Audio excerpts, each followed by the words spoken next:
कांग्रेस के नेता राहुल गांधी एक बार फिर देश के सामने एक्सपोज हो चुके हैं कि कैसे वो सिर्फ लोगों को गुमराह कर अपने पाले में लाने की कोशिश करते हैं। देश के लोग कांग्रेस का साथ नहीं दे रहे हैं तो एक खास एजेंडे के तहत राहुल गांधी झूठ का सहारा ले रहे हैं। लेकिन पीएम मोदी और गृह मंत्री अमित शाह राहुल गांधी के दावों की हवा निकाल रहे हैं। राहुल गांधी ने प्रेस कॉन्फ्रेंस कर वोट चोरी का आरोप लगाया था, लेकिन जब प्रेस कॉन्फ्रेंस में उनसे पूछा गया कि आप सुप्रीम कोर्ट क्यों नहीं जाते, तब उन्होंने सुप्रीम कोर्ट जाने से ही इनकार कर दिया। दर्शकों, अगर किसी के पास कोई सबूत होगा तो वो सबूत रखकर कोर्ट जाना प्रेफर करेगा, लेकिन अगर वो ऐसा नहीं कर रहा तो वो ऐसा क्यों नहीं कर रहा, ये समझ से परे है। वो भी तब जब विपक्ष के पास अभिषेक मनु सिंघवी और कपिल सिब्बल जैसे बड़े काबिल वकील हैं, जो बात बात पर सुप्रीम कोर्ट के दरवाजा खटखटाने पहुंच जाते हैं। एसआईआर को लेकर भी सिब्बल और सिंघवी सुप्रीम कोर्ट गए थे, लेकिन सुप्रीम कोर्ट ने उनके मंसूबों पर पानी फेर दिया। वहीं अब चौतरफा घिरने के बाद राहुल गांधी भागने पर मजबूर हो गए। क्या है पूरी खबर, बताते हैं आपको इस रिपोर्ट में। दर्शकों, लोकसभा में चुनाव सुधार पर चर्चा चल रही है। इस चर्चा में बुधवार को आखिरी भाषण गृह मंत्री अमित शाह ने दिया। इस दौरान अमित शाह ने विपक्ष के आरोपों का चुन चुन कर जवाब दिया। इसी बीच अमित शाह ने राहुल गांधी के उस आरोप का भी जवाब देकर मजेदार तरीके से उनको सुनाया, जिसमें राहुल ने हरियाणा चुनाव में वोट चोरी का आरोप लगाया था। इस दौरान अमित शाह ने कई तर्क और तथ्य भी पेश किए। अमित शाह ने बाकायदा नाम लेकर ये कहा कि राहुल गांधी ने 5 नवंबर 2025 को एक प्रेस वार्ता में एक परमाणु बम फोड़ा था। उनके आरोप का जवाब सुन लीजिए। असल में राहुल गांधी के आरोप पर अमित शाह ने कहा कि विपक्ष के नेता राहुल गांधी जी ने 5 नवंबर 2025 को एक प्रेस वार्ता में एक परमाणु बम फोड़ा। उस परमाणु बम में उन्होंने दावा किया कि हरियाणा में एक ही घर में 501 वोट पड़े हुए हैं।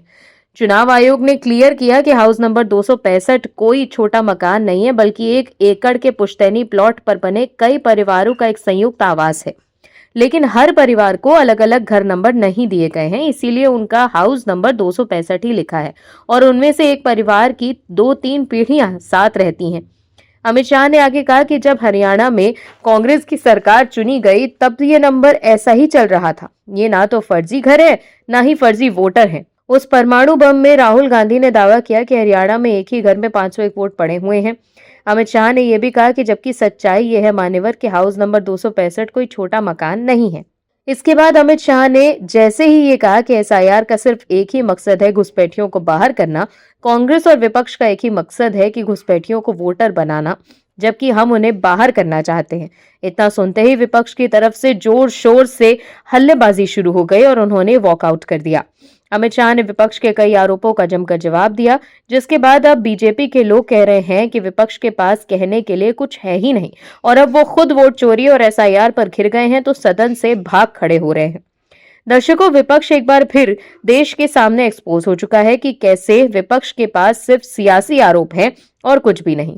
यही वजह है कि अमित शाह ने सबूत के साथ विपक्ष की पोल खोलकर रख दी और राहुल गांधी के एटम बम और हाइड्रोजन बम को डिफ्यूज कर दिया। तो विपक्ष के लोग भागने ही ठीक समझ रहे हैं। राहुल गांधी सिर्फ प्रेस कॉन्फ्रेंस कर आरोप लगाते हैं, लेकिन ना तो वो सुप्रीम कोर्ट जाते हैं और ना ही हलफनामा देने की हिम्मत जुटा पाते हैं। चुनाव आयोग ने सामने से राहुल गांधी को चुनौती दी है कि अगर उनके पास कोई सबूत है तो हलफनामा दे दीजिए, लेकिन राहुल गांधी ने हलफनामा देने से मना कर दिया। ऐसे में आप समझ ही सकते हैं कि राहुल गांधी के आरोप में कितना दम है। वहीं गृह मंत्री अमित शाह ने लोकसभा से ये भी कहा कि क्या किसी भी देश का लोकतंत्र सुरक्षित रह सकता है अगर उस देश का प्रधानमंत्री और राज्य का मुख्यमंत्री कौन होगा ये घुसपैठिए तय करेंगे तो। वहीं गृह मंत्री अमित शाह के भाषण को एक्स पर शेयर कर पीएम मोदी ने जमकर उसकी तारीफ करी। पीएम मोदी ने एक्स पर लिखा कि गृह मंत्री श्री अमित शाह जी का शानदार भाषण। उन्होंने ठोस तथ्यों के साथ हमारी चुनावी प्रक्रिया के अलग अलग पहलुओं को, हमारे लोकतंत्र की ताकत पर प्रकाश डाला और विपक्ष के झूठ का भी पर्दाफाश किया।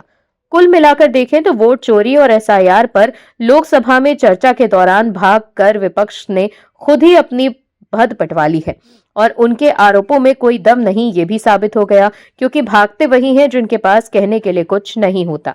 आप दर्शकों से विनम्र निवेदन है कि चैनल को सब्सक्राइब जरूर करें